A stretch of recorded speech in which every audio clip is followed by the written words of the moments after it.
প্রিয় শ্রোতা, শব্দগল্পের এই আসরে আপনাকে স্বাগত জানাচ্ছি। আমি ইয়াসির ইউনুস। আজ আমরা শুনব আমার লেখা একটি গল্প, মঙ্গলের অদ্ভুত ভূত।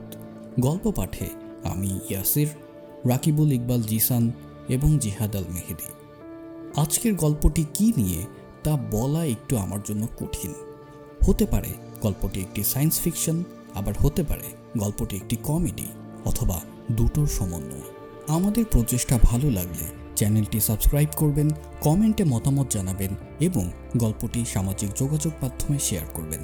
তা আমাদের অডিয়েন্স তৈরিতে ভূমিকা রাখবে। প্রিয় শ্রোতা, শুরু হচ্ছে মঙ্গলের অদ্ভুত ভূত।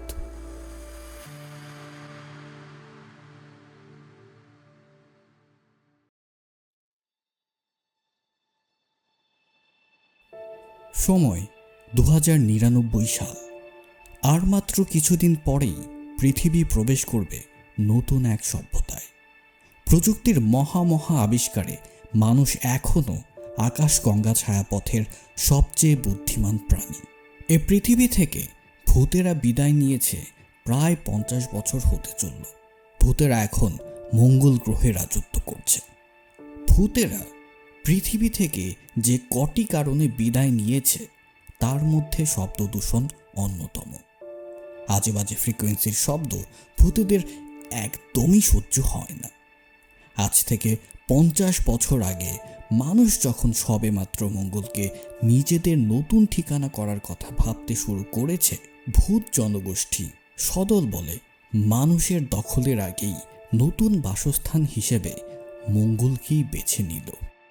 আজ পৃথিবীর সকল ভূতেরা মঙ্গল গ্রহে দিব্যি আরামে শুয়ে বসে দিনকাল পার করছে। এখানে না আছে গাড়ির হর্ন, না আছে বিটকেলে লোকেদের কারখানার গুরুম গুরুম আওয়াজ।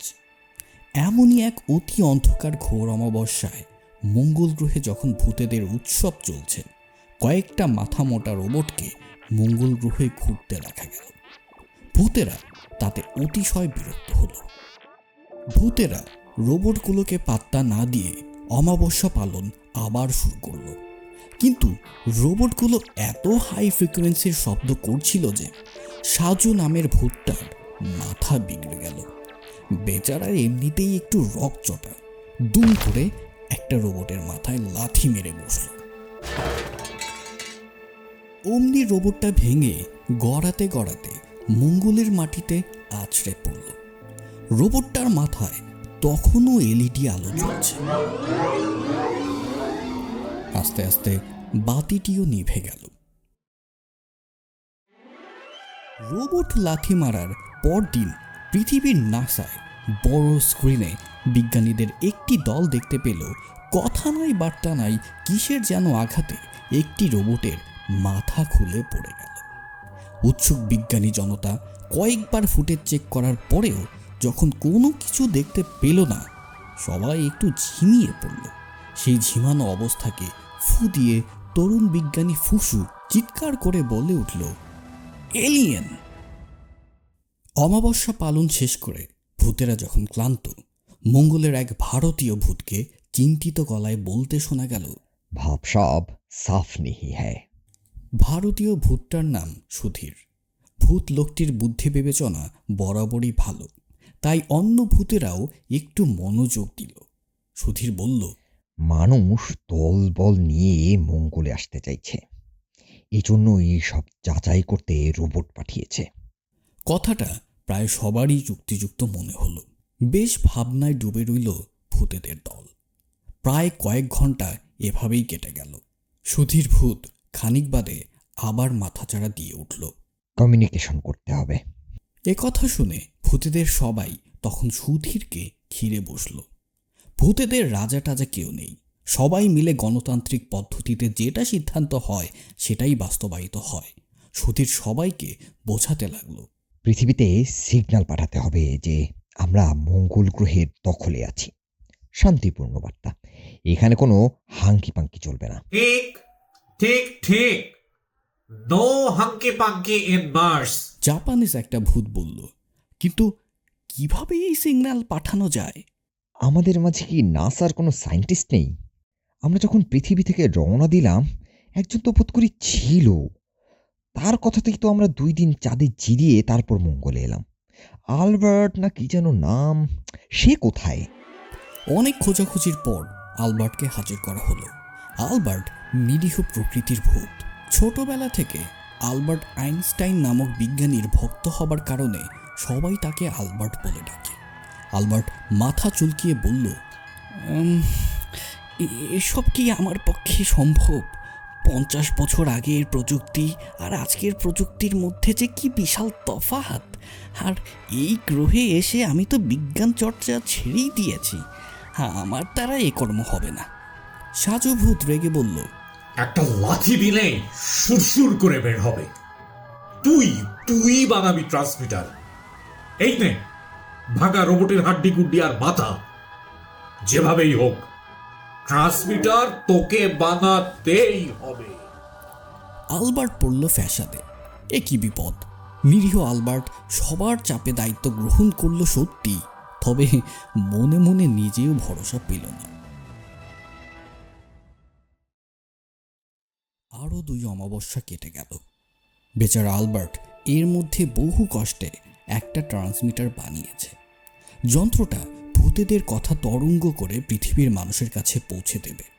ভূতেদের মধ্যে টান টান উত্তেজনা। যন্ত্রটাকে ঘিরে বসেছে সবাই। সুধীর ভূতের কথায় প্রথম বার্তাটি পাঠানো হলো। হাই। আলবার্টের পাঠানো বার্তাটি পৃথিবীতে এলো পরদিন। নাসার বড় কম্পিউটারের স্ক্রিনে কোনো এক বিচিত্র কারণে একটি শব্দ ভেসে উঠল, BYE, বাই। বিজ্ঞানী ফুসু এলিয়েনের পাঠানো এই বাই বার্তা দেখে চিৎকার করে সবাইকে ডেকে আনলো। সবার তখন মাথার চুল ছেঁড়ার মতো অবস্থা। নতুন শতাব্দীর প্রারম্ভে দাঁড়িয়ে এলিয়েনদের সাথে সফল যোগাযোগ! উফ, ভাবাই যাচ্ছে না। নাসার প্রধান শেক্সপিয়ার সাহেব বললেন, ফুসু, তুমি যেহেতু বার্তাটি প্রথম দেখেছ, তোমার নেতৃত্বে একটি দল বানাও, এনাদের উত্তর পাঠাও, শুভেচ্ছা জানাও। ফুসু হত্যানন্দে কাজে উঠে পড়ে লাগলো। কয়েকদিনের মধ্যেই ফুসু লিখে পাঠালো, তোমাদের সাথে যোগাযোগ করতে পেরে আমরা পৃথিবীর মানুষ খুবই আনন্দিত। ঠিক একদিন পর মঙ্গলের ভূতেরা বার্তা পেল, তোমাদের সাথে যোগাযোগ হয়ে আমরা পৃথিবীর মানুষ খুবই বিরক্ত। গোল হয়ে বসে থাকা ভূতেরা এই বার্তা দেখে হতভম্ব। সাজু ভূত ফুঁসতে ফুঁসতে বলল, কত বড় সাহস! আমরা এত সুন্দর করে হাই দিলাম, আর বজ্জাত মানুষগুলো এই জঘন্য একটা কথা লিখলো। আসার আগে কয়েকটার ঘাড় মোটকে আসা উচিত ছিল। রাবিশ!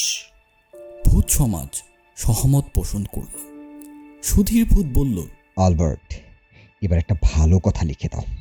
লিখো, আমরা মানুষের সাথে যুদ্ধ চাই না, আমরা শান্তির পক্ষে। বার্তাটি পৃথিবীতে এলো, আমরা মানুষের সাথে শান্তি চাই না, আমরা যুদ্ধের পক্ষে। এই বার্তা দেখে বসে থাকা বিজ্ঞানীদের গলা শুকিয়ে গেল। এলিয়েনদের সাথে মানুষের যুদ্ধ! সাথে সাথে পৃথিবীর সকল বড় বড় রাজনীতিবিদদের নিয়ে বসা হলো। কি করা যায় এখন?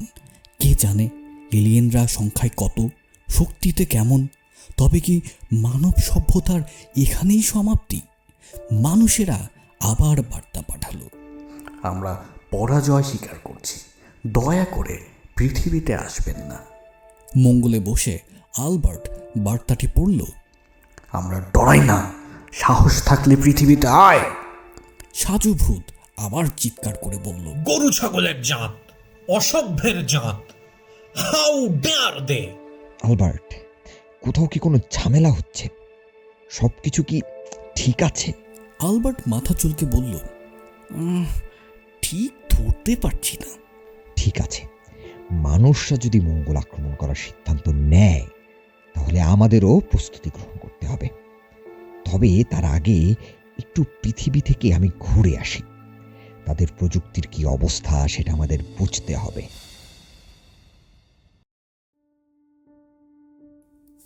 দীর্ঘ 10 দিন ঘুরে ঘুরে সুধীর ভূত পৃথিবীতে এলো। পৃথিবী পাল্টে গেছে।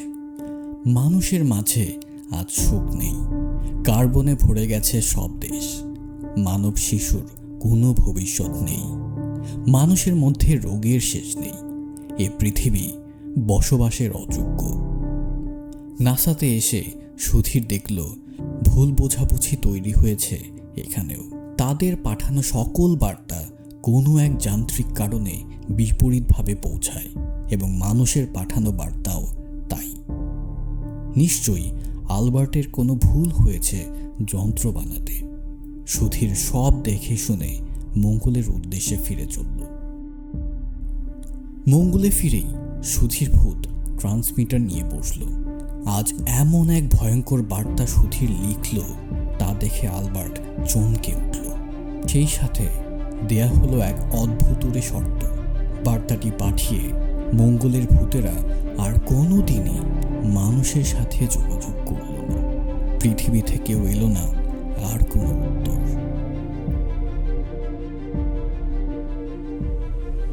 সাল 2199। পৃথিবী এখন সবুজ। এত সবুজে ঘেরা বন পৃথিবী আর কোনো দিন দেখেনি। কাহিনী প্রচলিত আছে যে আজ থেকে প্রায় 100 বছর আগে এক এলিয়েন গ্রুপের সাথে মানুষের যুদ্ধ হতে চলেছিল। শেষ পর্যন্ত এক অদ্ভুত শর্তে এলিয়েনরা আর পৃথিবী আক্রমণ করেনি। এলিয়েনরা নাকি লিখেছিল, প্রিয় মানব জাতি, আমরা এক শর্তে যুদ্ধবাণী তুলে নেব। যদি তোমরা পৃথিবীতে এত গাছগাছালিতে ভরে দিতে পারো, যদি আর কোথাও সবুজের কমতি না থাকে, সব দেশে দেশে কারখানার বদলে তৈরি হয় শিশুদের খেলার মাঠ, তবেই আমরা যুদ্ধ তুলে নেব। তোমাদের 100 বছর সময় দেয়া হলো। তোমাদের আগামী শতাব্দী পবিত্র হোক।